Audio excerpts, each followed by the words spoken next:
നിമിഷയുടെ execution republic of Yemen president confirm ചെയ്തു, അനുമതി നൽകി എന്നത് സത്യമാണ്.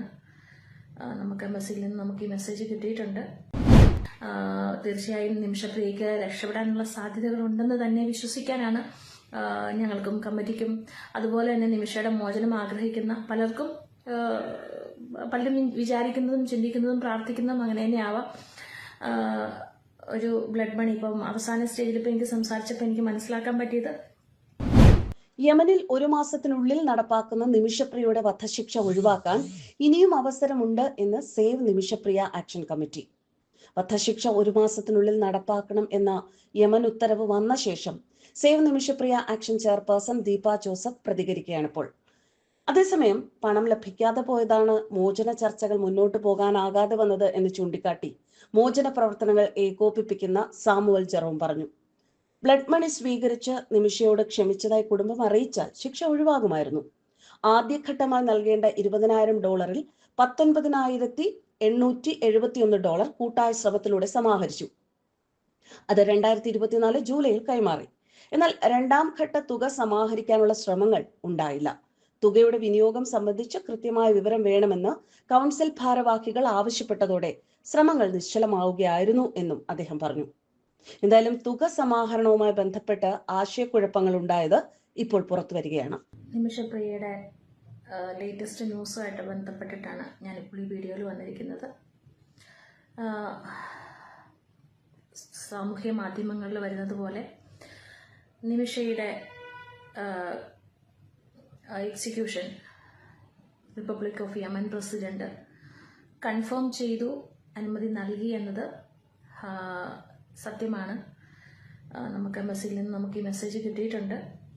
അതുപോലെ തന്നെ സാമുവൽ, നമ്മുടെ അമ്മയുടെ പവർ ഓഫ് അറ്റോർണി ഹോൾഡറായ സാമുവൽ 2017 മുതൽ നിമിഷയുടെ മോചനത്തിനായി ശ്രമിക്കുന്ന സാമൂഹ്യ പ്രവർത്തകൻ കൂടിയാണ്. അദ്ദേഹവും ഈ വാർത്ത സ്ഥിരീകരിച്ചിട്ടുണ്ട്. ആക്ച്വലി 2017 തുടങ്ങി നിമിഷ ജയിലിലാണ്, യമൻ ജയിലിലാണ്.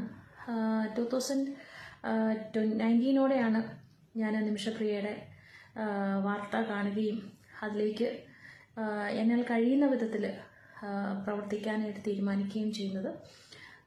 എനിക്ക് തോന്നുന്നു 2020 ലാസ്റ്റിലെ 21st നമുക്കൊരു സേവ് നിമിഷപ്രിയ ആക്ഷൻ കൗൺസിൽ രൂപപ്പെട്ടത്. അപ്പം ഞാനതിൻ്റെ ഗ്ലോബൽ വൈസ് ചെയർപേഴ്സൺ ആയിട്ടാണ് അതിൽ പ്രവർത്തിച്ചിരുന്നത്. എന്തായാലും ഈ കമ്മിറ്റി ഉണ്ടാകുന്നതിന് മുമ്പും എംബസിയുമായിട്ടും അംബാസഡറുമായിട്ടും അതുപോലെ തന്നെ MEAയുമായിട്ടും ഒക്കെ നിമിഷയുടെ അമ്മ, നിമിഷയുടെ ഭർത്താവ്, നിമിഷയുടെ മോള് നിമിഷ എല്ലാവരുമായിട്ടും ഒരു കോർഡിനേഷൻ ചെയ്തിരുന്ന ആൾ എന്ന നിലയിൽ എനിക്കറിയാവുന്ന കുറച്ച് വസ്തുതകൾ പങ്കുവയ്ക്കാൻ ഞാൻ ആഗ്രഹിക്കുകയാണ്. ഇപ്പം ഈ വാർത്ത വന്നതോടെ സത്യത്തിൽ വേദനയുണ്ട്, സങ്കടമുണ്ട്. അപ്പോൾ നമ്മളൊരു പ്രീ നെഗോഷിയേഷൻ പ്രൊസീജിയറിലേക്ക് നമ്മൾ ഈ വർഷം ആദ്യം പോയിരുന്നു. $40,000 ഈ നെഗോഷിയേഷൻ പ്രൊസീജിയറിന് വേണ്ടി വരുന്നതെന്ന് നമുക്ക് 2021 തന്നെ അംബാസഡർ നമുക്ക് ഹിന്റ് തന്നിരുന്നതാണ്. അപ്പം അതനുസരിച്ച് നമ്മൾ ഒരു ഫൈനൽ സുപ്രീം കോടതിയുടെ വിധി വന്നതിന് ശേഷമാണ് നമ്മൾ പ്രൊസീജിയറിനെ കുറിച്ചൊക്കെ നമ്മൾ ആലോചിച്ചതും. അതിനിടയ്ക്ക് കുറേ വിവാദങ്ങളൊക്കെ ഉണ്ടാക്കി എന്നത് സത്യമാണെങ്കിൽ പോലും അതിനൊന്നും ആ വിവാദങ്ങളൊക്കെ അടിസ്ഥാനരഹിതമാണെന്ന് എല്ലാവർക്കും ബോധ്യപ്പെട്ടതുമാണ്. അങ്ങനെ നമ്മൾ ആദ്യ ഗഡു $20,000 നെഗോഷിയേഷന് വേണ്ടി അയച്ചിരുന്നു. അപ്പോൾ ഏപ്രിൽ മാസത്തോടെ നമ്മൾ പണം അയച്ചു. അമ്മ ഇവിടുന്ന് മാർച്ച് മാസം അവസാനത്തോടെ അമ്മ പോയി. അമ്മ അവിടെ ചെന്നു. അപ്പോൾ ഇപ്പോഴും അമ്മ അവിടെ തന്നെയാണുള്ളത്. ഈ നെഗോഷിയേഷൻ പ്രൊസീജിയറിൻ്റെ കാര്യങ്ങൾ വളരെ അതീവ രഹസ്യമായിരുന്നു എന്നതും അത് സാധാരണക്കാർക്ക് മനസ്സിലാകുമല്ലോ. അങ്ങനെയുള്ള കാര്യങ്ങളൊന്നും മീഡിയയിലോ അല്ലെങ്കിൽ മറ്റ് ഇതിലൊന്നും നമുക്ക് പറയാൻ പറ്റാത്ത രീതിയിലുള്ള അതീവ ഗൗരവതരമുള്ള സ്വഭാവത്തോടു കൂടി ആയതുകൊണ്ട് ഇൻഫർമേഷൻസൊക്കെ വളരെ നിയന്ത്രിച്ചും ഒക്കെയാണ് നമുക്ക് കിട്ടിയിരുന്നത്. അത് അങ്ങനെ ആവുന്നതാണ് ശരിയെന്ന്. കാരണം മാധ്യമങ്ങൾക്കൊക്കെ നമ്മൾ വാർത്തകൾ കൊടുത്താൽ ഇച്ചിരി വാർത്തയെ ഒത്തിരി ആക്കുന്നത് കൊണ്ട് തീർച്ചയായിട്ടും അവിടെയും യമനിലും അവർക്ക് അവരുടേതായ ഏജൻസിയും മറ്റു കാര്യങ്ങളും ഒക്കെ ഉണ്ട്. ഇവിടെ കൊടുക്കുന്ന ഓരോ വാർത്തയും അത് ട്രാൻസ്ലേറ്റ് ചെയ്ത് അവരുടേതായ ലാംഗ്വേജിൽ പ്രാദേശിക ഭാഷയിൽ അവർക്ക് കേൾക്കാൻ കഴിയുന്ന സംവിധാനങ്ങളൊക്കെ ഉള്ളൊരു കാലഘട്ടത്തിലാണ് നമ്മൾ ജീവിക്കുന്നതെന്നുള്ളത് കൊണ്ട് നിമിഷയുടെ മോചനത്തെ അത് വളരെയധികം ബാധിക്കുമെന്ന് നമുക്കറിയാവുന്നതുകൊണ്ട് സാമൂഹ്യ മാധ്യമങ്ങളിൽ നമ്മൾ വാർത്തകളൊന്നും തന്നെ കൊടുക്കാറില്ലായിരുന്നു. അതുപോലെ തന്നെ ഈ നെഗോഷിയേഷൻ ടീമിന് നേരത്തെ തന്നെ അവരെ കൊണ്ടൊരു എഗ്രിമെന്റ് ഉണ്ടാക്കിച്ചിട്ടാണ്, അതായത് വാർത്തകളൊന്നും പുറത്തു പോവില്ല എന്നൊരു ഉറപ്പ് നൽകിയതിന് ശേഷമാണ് അവർ ആ ടീമിൽ ആരൊക്കെയാണെന്ന് പോലും തീർച്ചയായിട്ടും എനിക്കറിയില്ല. ഇത്രയും ടീം അംഗങ്ങളുമായിട്ടൊക്കെ പ്രവർത്തിക്കുന്നെങ്കിൽ പോലും നമ്മൾ അതിനെക്കുറിച്ച് സക്സസ് ആയിരുന്നു, ഫാമിലിയെ കണ്ടു, ഫാമിലിയുമായിട്ട് ചർച്ചകൾ നടത്തി വരുന്നു. പക്ഷെ ഫാമിലി ഇതുവരെ പോസിറ്റീവായിട്ട് യെസ് ഞങ്ങൾ ബ്ലഡ് മണി അക്സെപ്റ്റ് ചെയ്യാമെന്നൊരു ധാരണയിൽ എത്തിയിട്ടില്ല. അത് നെഗോഷിയേഷൻ സ്റ്റേജിലേക്ക് വരുമ്പോൾ എത്തുമെന്നാണ് നമ്മൾ കരുതുന്നത്. അപ്പോൾ ഈ ഒരു പ്രൊസീജിയർ നടന്നുകൊണ്ടിരിക്കുമ്പോൾ തന്നെ ഇങ്ങനെയൊരു എക്സിക്യൂഷന് ഒരു അനുമതി കിട്ടിയതാണ് നമുക്ക് ഒരു അല്പം വേദനയോടെ നമ്മൾ നോക്കിക്കാണുന്നത്. അപ്പോൾ ഇനി എന്ത് ചെയ്യാമെന്നുള്ളതിനെ കുറിച്ച് ചർച്ചകൾ നടക്കുന്നു.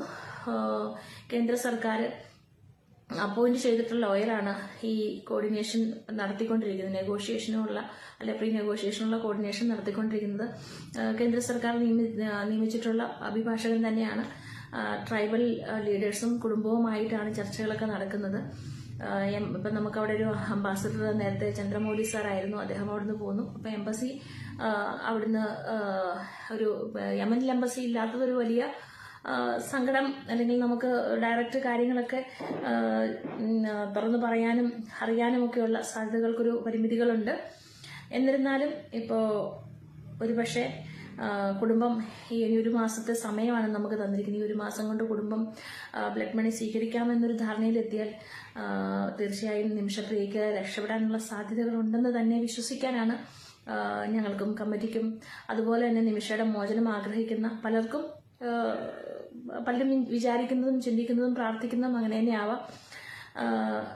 ഒരു ബ്ലഡ് മണി ഇപ്പം അവസാന സ്റ്റേജിൽ ഇപ്പോൾ എനിക്ക് സംസാരിച്ചപ്പോൾ എനിക്ക് മനസ്സിലാക്കാൻ പറ്റിയത്, നമ്മൾ ഇപ്പോൾ അവർ അഥവാ അക്സെപ്റ്റ് ചെയ്താൽ ബ്ലഡ് മണി നമ്മുടെ കയ്യിലുണ്ടാവണം, നമ്മൾ അത് കൊടുക്കാനുള്ള ഒരു ഗ്യാരണ്ടിയർ വേണം. അപ്പം അങ്ങനെയാവുന്ന സാഹചര്യത്തിൽ നമുക്കിനി എന്തെങ്കിലുമൊക്കെ ഒരു പോസിറ്റീവായിട്ട് ചിന്തിക്കാൻ കഴിയുമെന്നാണ് മനസ്സിലാക്കാൻ കഴിഞ്ഞത്. എന്തായാലും എല്ലാവരുടെയും പ്രാർത്ഥനയും സഹകരണവും പിന്തുണയും ആവശ്യമുണ്ട്. ഒന്നാം ഘട്ട ബ്ലഡ് മണി നമ്മൾ അയച്ചതിന് ശേഷം കഴിഞ്ഞ ജൂലൈ മുതൽ ഈ നാഴിക വരെ നമ്മൾ രണ്ടാം ഘട്ട ബ്ലഡ് മണി അയക്കാനായിട്ട് കുറച്ച് താമസം എടുത്തു. അത് പബ്ലിക്കിൽ നിന്ന് നമ്മൾ സ്വരൂപിച്ച പണം തന്നെയാണ് നമ്മൾ ആദ്യഘട്ടത്തിലും രണ്ടാം ഘട്ടത്തിലും ഒക്കെ അയക്കേണ്ടിയിരുന്നത്. പക്ഷേ ആക്ഷൻ കൗൺസിലിൽ ഏതാനും പേർക്ക് ആദ്യഘട്ടത്തിന്റെ കംപ്ലീറ്റ് ഇൻഫർമേഷൻ കിട്ടാതെ പണം അയക്കാൻ കഴിയില്ല എന്ന് കർശനമായ ചില നിലപാടുകൾ എടുത്തതാണ് നമുക്ക് പണം അയക്കാൻ ഡിലേ ആയിപ്പോയത്. അപ്പോൾ ആരോപണങ്ങളും പ്രത്യാരോപണങ്ങളും ഒക്കെ ഇങ്ങനെ നടക്കുന്നതിനിടയ്ക്കും മജോറിറ്റിയുടെ തീരുമാനം അനുസരിച്ചാണ് നമ്മൾ കഴിഞ്ഞ ഫ്രൈഡേയിൽ രണ്ടാം ഘട്ട ചർച്ചകൾക്കായിട്ടുള്ള പണം NEA വഴി എംബസി വഴി ലോയറിലേക്ക് അയക്കാനുള്ള കാര്യങ്ങൾ ചെയ്തിട്ടുള്ളത്. തീർച്ചയായിട്ടും ഇനിയും എന്തെങ്കിലും പുതിയ അപ്ഡേറ്റ്സ് കിട്ടുകയാണെങ്കിൽ നിങ്ങളെ അറിയിക്കുന്നതായിരിക്കും. എല്ലാവർക്കും ഒരുമയോടെ നിമിഷയുടെ മോചനത്തിനായി പ്രാർത്ഥിക്കാം.